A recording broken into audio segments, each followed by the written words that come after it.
right, ignore the section here. We are on 4.4. We're going to prove the identity. So you will see a guideline to verify them. I'm not going to read them to you. You can read over some of the things that you can try. Remember, you can always find this in the class notebook on Canvas as well. All right. And so this is how someone does it algebraically. For time's sake, I'm going to keep on working. The idea for proving an identity is proving that the left side is equal to the right side. We're going to do that by not touching the other side. And you'll notice this note here says work with the left side unless the right side is obviously more complicated. All right, so remember 1 over cosine squared is equal to, hey Google, stop.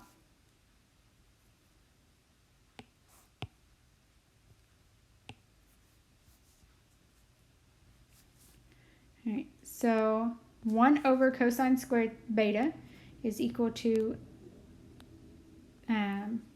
secant squared beta because of the reciprocal identity, okay? Because of the reciprocal identity. Minus 1 equals tangent squared beta.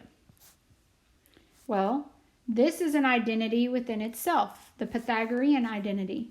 So therefore, tangent squared beta equals tangent squared beta.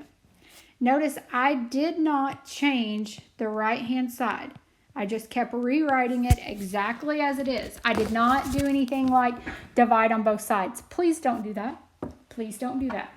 Okay? You are only touching one side. The other side is just hanging out until you get to the end. Okay?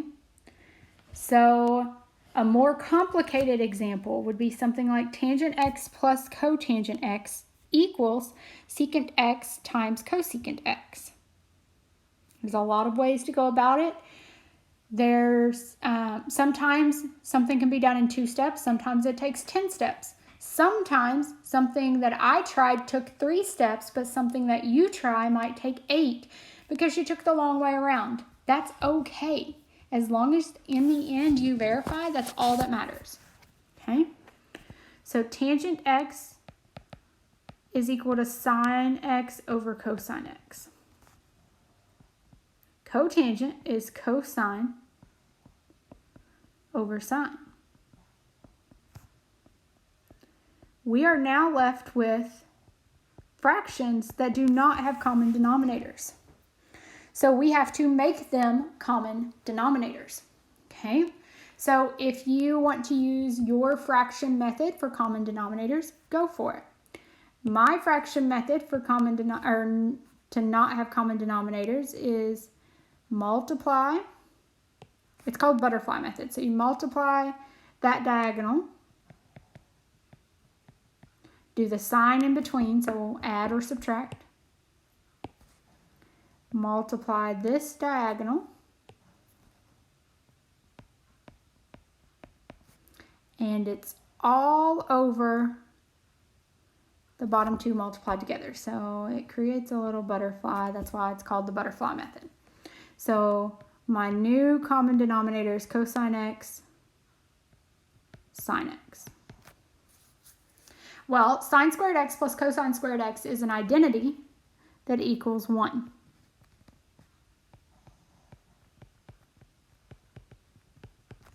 Okay.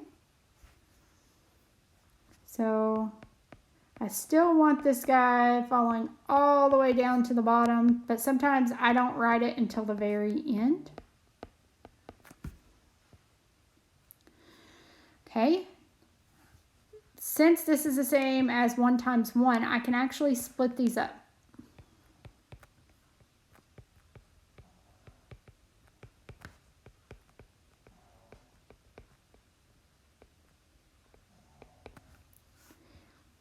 If you have some of your identities memorized, you're going to recognize that 1 over cosine is secant, 1 over sine is cosecant, And we now have the left equals the right and proving it.